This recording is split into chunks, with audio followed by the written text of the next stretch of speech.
Israel और फ़िलिस्तीन के युद्ध से जुड़ा इतिहास। आज जिस क्षेत्र में हम लीवेंट के नाम से जानते हैं, जहां आज इसराइल और फ़िलिस्तीन है, 4000 साल पहले उसे कैनन के नाम से जानते थे। ये तीनों महाद्वीप तीनों सभ्यताओं का मीटिंग पॉइंट था, जिसमें इजिप्ट, ग्रीक और मेसोपोटामिया थे। जेरूसलम यहाँ इंपॉर्टेंट जगह है। 4000 साल पहले हिब्रू बाइबल के अनुसार गॉड ने इब्राहिम को कैनन में रहने के लिए भेजा। इब्राहिम जाकर जेरूसलम में रहने लगे, जहाँ उनके 2 बेटे हुए, आइसैक और इस्माइल। आगे जाकर आइसैक ने यहूदी और ईसाई पंथ की स्थापना करी, वहीं इस्माइल ने इस्लामिक पंथ की। आइसैक को एक बेटा हुआ जिसका नाम जैकब पड़ा, उसका दूसरा नाम इजराइल भी था। उनके वंशजों को इजराइलिस्ट कहा गया, जिन्होंने नया पंथ की स्थापना करी, ज्यूस या यहूदी। सभी इजराइलिस्ट ने कैनन को कैप्चर कर लिया और जैकब के 12 बेटों में बांट लिया। 12 बेटों ने अपनी 12 जनजातियां बनाई, जो कि ज्यूस थी। अब 12 जनजातियों में आपस में लड़ाई रही, लेकिन पंथ केवल एक था, यहूदी या ज्यूस। 2000 साल पहले नई जनजाति पनपती है इसराइल के साउदर्न पार्ट में, जो कि विरोधी थी इजराइलिस्ट की। 50 BC में अब रोमन इसराइल पर कब्जा करते हैं और बाद में इसराइल का नाम बदलकर फिलिस्तीन कर देते हैं। जेरूसलम से करीब 10 किलोमीटर दूर जीसस क्राइस्ट पैदा होते हैं, जो कि ज्यूस थे, लेकिन वे कुछ परंपराओं को ज्यूस में ठीक नहीं मानते थे और ज्यूस ने जीसस क्राइस्ट को क्रॉस पर लटका दिया। जीसस के फॉलोअर ने नए पंथ की स्थापना करी, जो कि क्रिश्चियनिटी थी, जो अब पूरे फिलिस्तीन या कहो इसराइल को शासन करने वाली थी। जीसस क्राइस्ट को रोमन और ज्यूज ने सूली पर लटका दिया और उनके फॉलोअर ने नए पंथ की स्थापना की, क्रिश्चियनिटी, जो अब पूरे फिलिस्तीन या कहें इसराइल पर राज करेंगे। अब ज्यूज और क्रिश्चियन के बीच युद्ध शुरू हो गया और ज्यूज को अपना एरिया छोड़ना पड़ा। 620 CE या कहो 1400 साल पहले प्रॉफिट मोहम्मद का जन्म मक्का में होता है, जो कि फिलिस्तीन के साउदर्न पार्ट में है। मुस्लिम्स में मान्यता है कि प्रॉफिट मोहम्मद एक रात को अचानक जेरूसलम के टेम्पल माउंट पर गए, वहीं से वे जन्नत की ओर गए ताकि वे अपने पूर्व प्रॉफिट से मिल सके।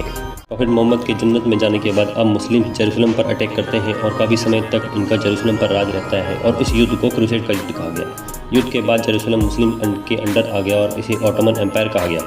1750 CE के अराउंड क्रिश्चियनिटी पूरे यूरोप और इस्लाम पूरे मिडिल ईस्ट में फैल चुका था, लेकिन ज्यूस के पास कोई ज़मीन नहीं बची थी। जहाँ बाइबल और कुरान में पैसों को ब्याज पर देना गलत मानते हैं, वहीं ज्यूस में ऐसी कोई पाबंदी नहीं थी।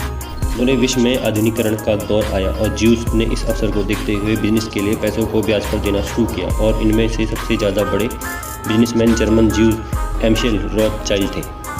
पैसों को उधार पे देते देते उन्होंने अपना बैंक बना लिया, जो कि था बैंक ऑफ इंग्लैंड। इससे उन्होंने काफ़ी पैसा बनाया और उनके 5 बेटे थे। 1776 बोर्बिया जर्मनी में रॉथस्चाइल्ड मिले ज्यूस प्रोफेसर एडम से।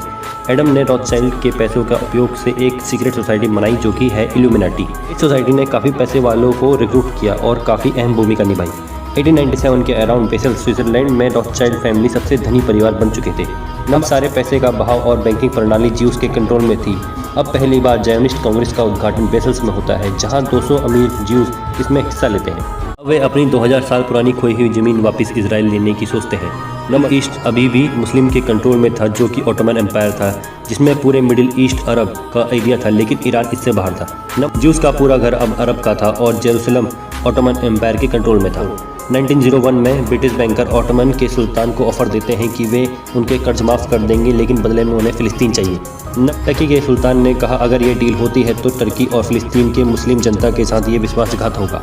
1917 यूरोप में ज्यूस को इसराइल वापस लेने का अवसर मिला, विश्व युद्ध प्रथम के रूप में। विश्व युद्ध में जहाँ एक तरफ ब्रिटेन, फ्रांस, इटली और रशिया थे, वहीं दूसरी तरफ थे जर्मन, ऑस्ट्रिया, हंगरी और ऑटोमन एम्पायर। जर्मनी काफ़ी बहादुरी से लड़ा, तभी ब्रिटेन और जायोनिस्ट बैंकर के बीच डील हुई कि जायोनिस्ट अमेरिका को ब्रिटेन का साथ देने के लिए मनाएंगे और बदले में ब्रिटेन उन्हें इसराइल देगा।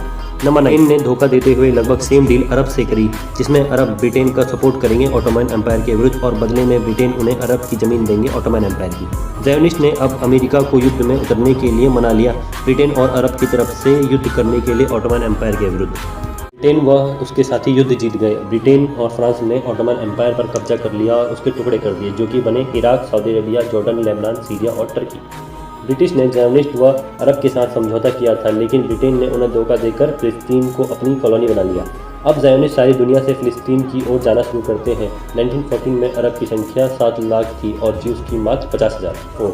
दूसरे विश्व युद्ध के दौरान जायोनिस्ट तेजी से माइग्रेट कर रहे थे, जिससे उनकी संख्या बढ़कर 4.5 लाख हो गई और अरब की वही रही। 1947 में विश्व युद्ध खत्म हो चुका था। जायोनिस्ट ने ब्रिटेन और उसके सहायकों की मदद की थी युद्ध को जीतने के लिए, ताकि उन्हें इजराइल मिल सके। अब ब्रिटेन के अंदर सभी कॉलोनियां आज़ाद थी और ब्रिटेन के विरुद्ध विद्रोह होने के कारण ब्रिटेन फिलिस्तीन में मैंडेट कराता है ज्यूस और अरब के बीच। ज्यूस का अब यूरोप और यूएसए में दबदबा बन चुका था, जिसके कारण 1947 को ब्रिटेन ने फिलिस्तीन को यूएनओ को सौंप दिया। यूएनओ ने फिलिस्तीन के 3 भाग किए। पहला भाग गया ज्यूस को, जो कि इसराइल बना। दूसरा भाग गया अरब को, जो कि फ़िलिस्तीन बना, और तीसरा भाग जिसमें जेरूसलम आता था उसे अपने अंडर रखा। मई 1948 में इजराइल बना और 2000 साल बाद ज्यूज़ को अपनी ज़मीन वापस मिली। अब इजराइल एक देश बन चुका था जिस पर बनने के कुछ देर बाद ही 6 पावरफुल कंट्री हमला कर देती हैं।